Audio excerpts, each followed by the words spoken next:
Hi guys, so today I'm going to be doing a book review video. I have 6 books. The first book I want to talk to you guys about was it was a library book, so I don't really have it anymore. It was A Murder at Balmoral. It was by Chris Mcgeorge. And this book is supposed to be an alternate timeline on if Edward the Eighth, think he was the eighth. If Edward the Eighth didn't abdicate and he married some other woman that wasn't Wallace Simpson, that kind of timeline, what his family would be like. So it's his heir, but he's the king now. I forget what the king's name was. I don't remember. But anyway, it's Balmoral, and Balmoral is the place where they usually go for Christmas.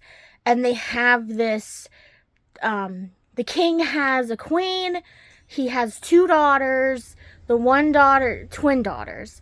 The one daughter that's the oldest, she would be queen, she has a husband, she has 2 sons, and then his other daughter has a boyfriend.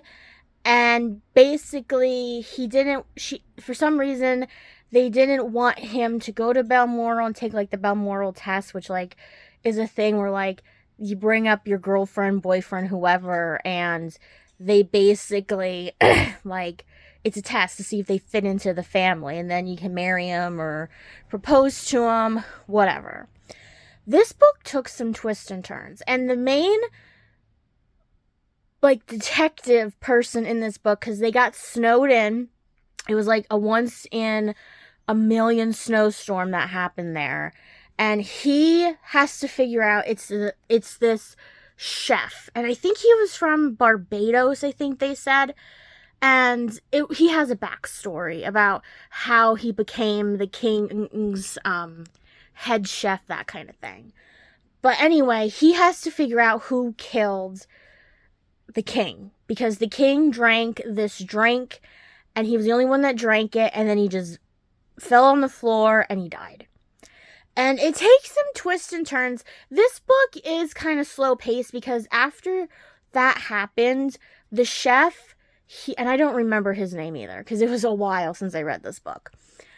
He takes everybody into this small little, I think it used to be like a secretary's office, and he talks to every single one of them individually. So every chapter after that is basically, oh, and the king's brother is there too. His name was David, I remember that. And he takes them one by one into this room to talk to them, to all of them. So it's kind of like slow paced a little bit because he asks them what they did, where they were when this happened, because the alcohol that they served, the king liked to have it out to air out a little bit, or a couple hours before he was going to give a speech to his family. And the speech was going to have it was going to be a really big speech, like an important speech that went along with his private Christmas speech that he only gave to his family. And then he gave the Christmas address to, the whole UK. He filmed that ahead of time. And they said one of you was in here and did something to this alcohol. So that was basically what he was trying to get at. And he was like, well, where were you in this room? When were you there by yourself? And then at the end of the chapter, he would say, who do you think did it and why? And basically he said the king had this paper that had all of their faults on it. And the only one that he didn't talk to in his family was his youngest grandson. And he didn't have any, I guess, have any faults because he wasn't, he was just the spare. He wasn't unless something happened to his brother. And basically, it's slow paced in the beginning because you have to get through those chapters, which are monotonous. And throughout the book, you're like, okay, I kept saying to myself, it has to be this person because this person was unaccounted for. And there's 2 other people that show up in the book. And I'm not going to spoil it, but it takes some twists and turns. And the ending was really good, to to be honest. Like I said, like, it took twists and turns.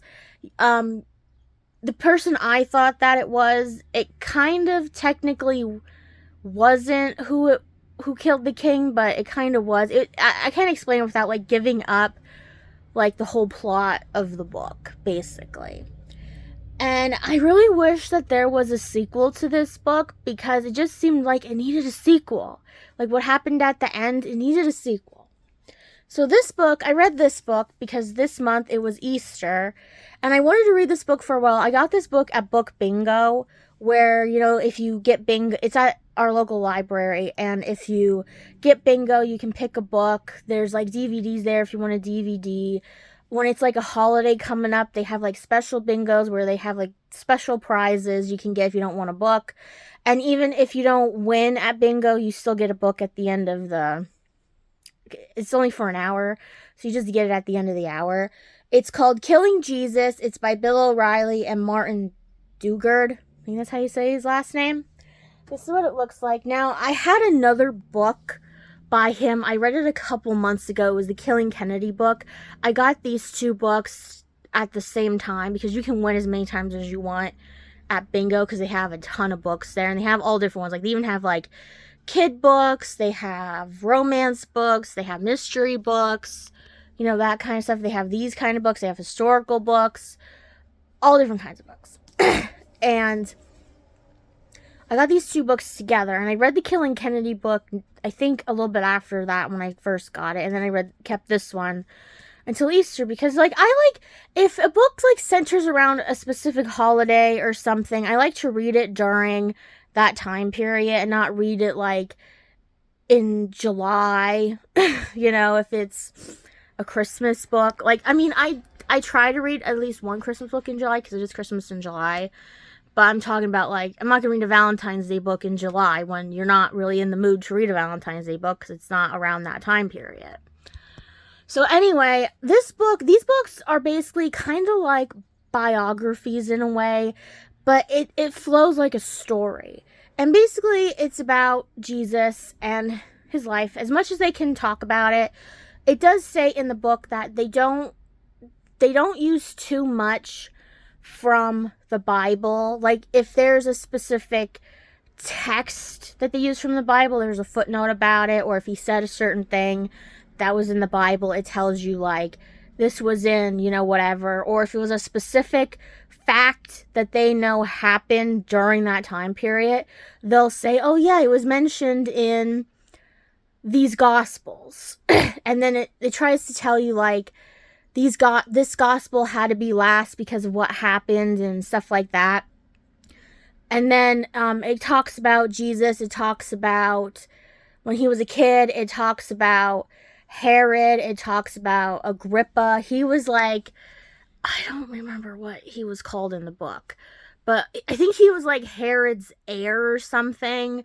There was Julius Caesar was in the book. His heir was in the book. I think it was Tiberius or something like that. I don't remember. Or it was whoever was after. I know it was Octavian or something, and then it was Tiberius, I think. All that was in the book. And of course it ends with, you know, how Jesus came back from the dead, he was resurrected, that kind of stuff. But I really liked it. I really enjoyed it. There was some things in here that I was like, I understand you want to talk about, like, who was in that same time period, but it was like, I'd rather have stuff about, like, some of the disciples, because some of the disciples, because, you know, he had 12 of them, they would just say, like, oh, like, they basically didn't talk about all the disciples. Like, when he talked about, okay, like, Peter and his brother and whoever else were, Peter and his brother were fishermen, and Matthew was a tax collector, and Judas was, I forget what Judas was in the book, or what he was before he was a disciple. And then they say, and then there's the rest. And then when it was the Last Supper, he was talking about how he had Jesus had nicknames or something for all his disciples that went along with how they acted, and he would just say, okay, Peter was this, and Matthew was this, and whatever. And then it would just say, and the rest. And I'm like, really? I mean, maybe it wasn't in the Bible, or they couldn't find anything that said, oh, this and this, or who these disciples were, like, what they were before they were disciples, that might have been hard. But yeah, they used more of, like, historical context than they did, like, the Gospels kind of thing. And they tell you that in the beginning of the book. So this book was a kind of a weird book. It was called Garden Spells. It's by Sarah Addison Allen. This is what it looks like. It's about these two sisters who, they are called the Waverleys. Their family was the Waverleys. And all these Waverley women had weird talents. And, the main character girl, what was her name? Claire. Her talent is she can pick out flowers out of this garden that they have. She lives in her grandmother's house. Their mother left them there, and then I don't know if they knew that she died or not, but anyway, she died, and her mother just left them there with the grandmother one day, and they didn't know why. They thought, oh, like, maybe they were a burden because their mother was like a wild child where, she was with all these men. She wouldn't stay with them that long. They would go from state to state, city to city, that kind of stuff. And when they ended up at the grandmother's house, a couple years after that, she left them because she was pregnant with Claire's younger sister, Sydney. And they both have different dads. And anyway, her mother left, and then they have these special gifts. And in the garden, this tree. And for some reason, it's this magical tree. It's a weird book. It's like kind of like a fictional book, a romance book, and I guess like a fantasy kind of book all mixed in together. And this tree, like, it drops apples, it can shrug, you can talk to it, and it's just a weird tree. It's an apple tree.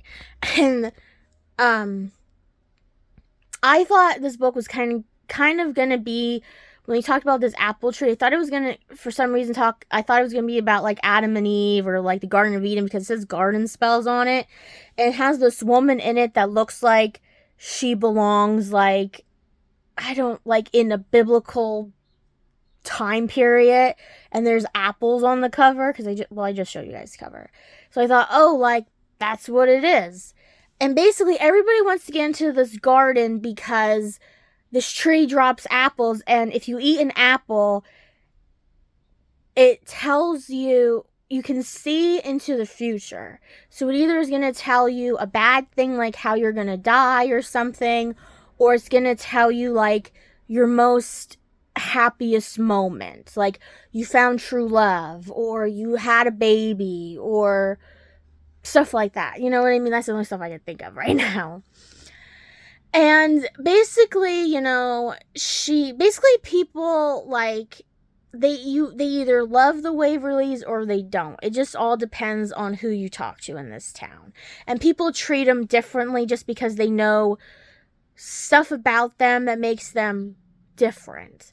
And the sister, she thinks she never got that gene because she doesn't really have any talents, but here she finds out, like, her talent is cutting hair, and she can just cut somebody's hair and knows exactly what to give them to make them feel, like, better about themselves. And the sister, she bakes things with the plants and the flowers that are in the garden. And she basically knows, like, oh, if I use lavender, it does this. If I use marigolds, it does this. That kind of thing.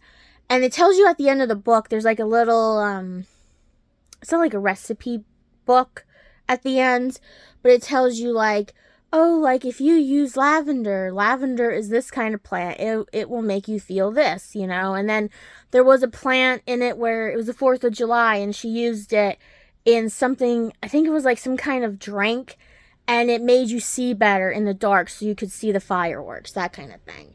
And their cousin, she has the power where, for some reason, she gets these urges where she has to give people certain items. And she doesn't know what they're going to use them for. She just knows she has to give it to them.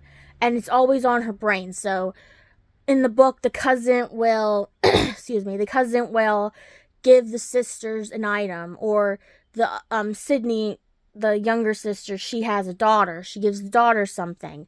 And then a couple paragraphs later, they use that item. And basically, her sister comes back home, Sydney, with her daughter because she was in a bad relationship. And her daughter's name was Bay, B-A-Y.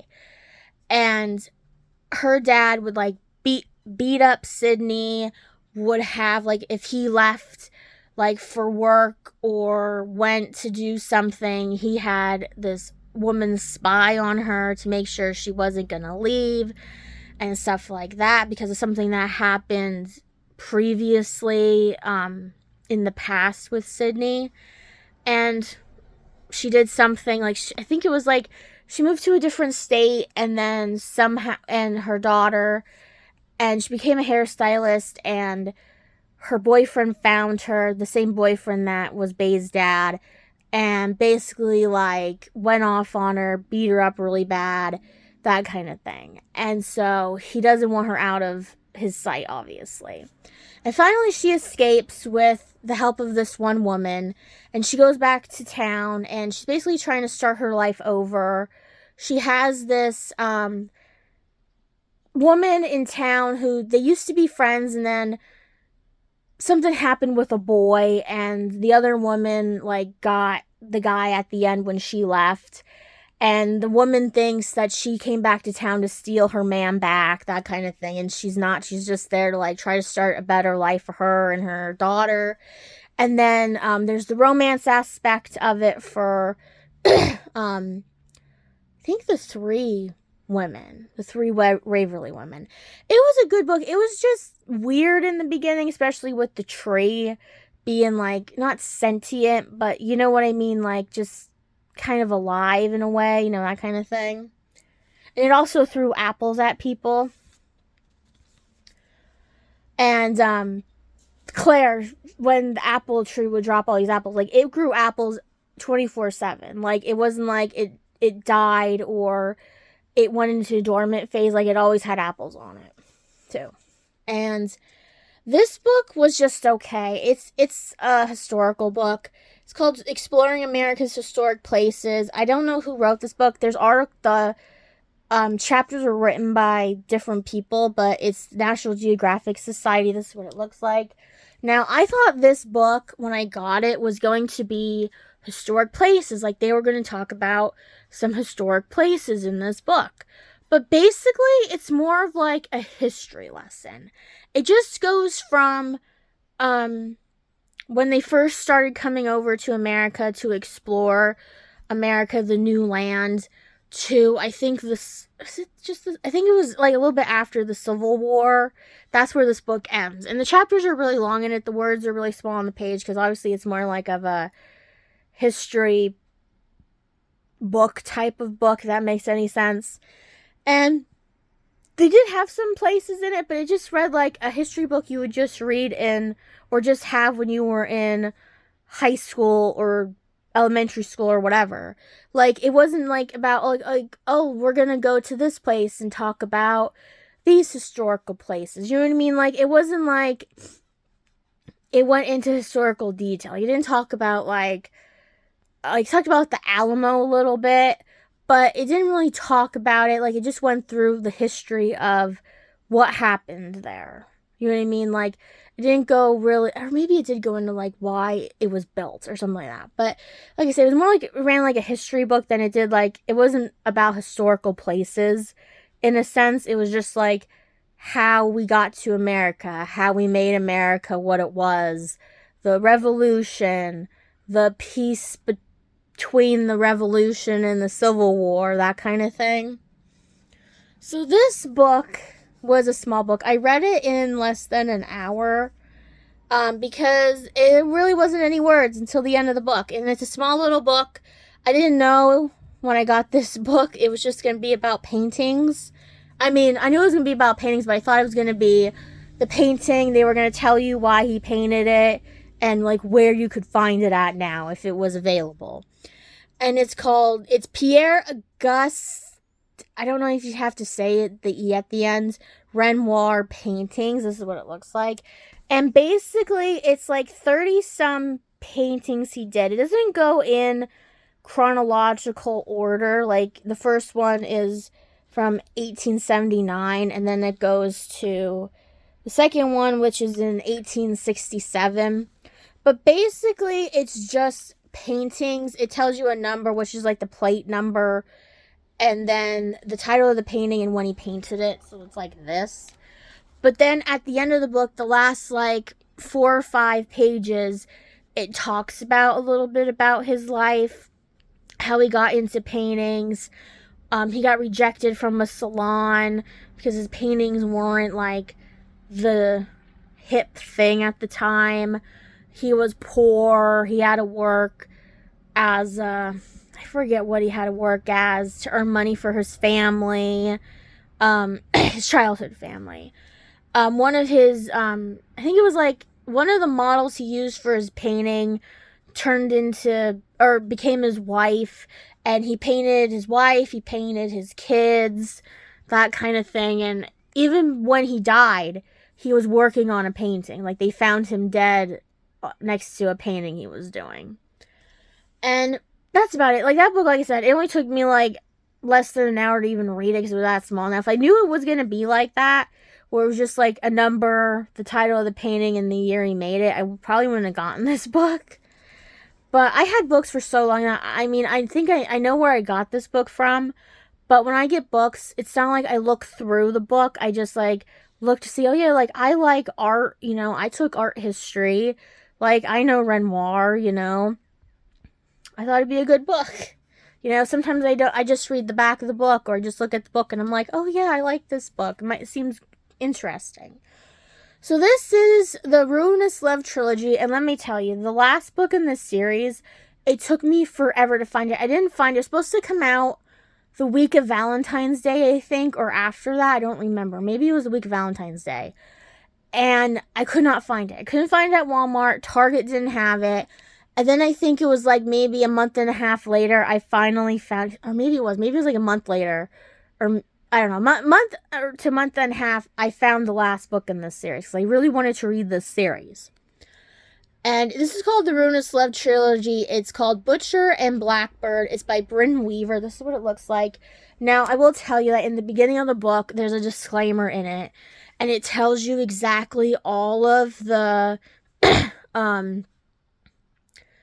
topics this book is going to have in it. So if you're like squeamish to some or you do not like certain topics, she tells you that in advance so you know. And this book does have some dark things in it, especially when they go to this one. It's basically, the butcher is the man. It's basically, the trilogy is going to be about this man's family. And the next book is going to be about the Blackbird's friends. And basically, they're both, like, I don't know if they're trained, but they're both, like, they go after murderers. Like, people that have done really bad murders. And they find each other in this place. Well, he finds her. And she's singing this song about a blackbird. So he calls her Blackbird. And he's the butcher. And he's a chef. In real life, they have, like, I don't know if she has a day job, but all his brothers have day jobs. And they meet. They're going to meet, like, whoever in the book. But it does have a secret epilogue in the book. When I read this book, it just tells you, like, how the chapters. And then at the end of the book, there's, like, I think, like, an extra epilogue. And then I think there's, like, 1 or 2 extra chapters in the book, which is basically, like, trying to finally finish, like, their storyline, like wrap it up for the next book. And I liked it. I didn't think I was gonna, like I said, there was a couple things in the book where I was just like, whoa. We didn't have to go that far about one of these topics that were in the beginning of the book. But they find each other, and then they start this competition together, where his brother finds a person or a destination, and they have to figure out why they were sent there, who they're trying to find, who they're trying to kill, that kind of thing. And they end up falling in love with each other. And it was a good story. I liked it. The only thing I don't like in books, and this is just a pet peeve of mine, like when you're reading a romance book, is when they do texts. Like, I understand they can't spend every second of the day together, but it's like, I don't want to read text. And then it was hard because the texts weren't in different colors or anything, so you didn't know, like, it would say, okay, blah, blah, blah, text. I forget what their names were. One was Rowan, I remember that. Oh, Sloane and Rowan. I think Rowan was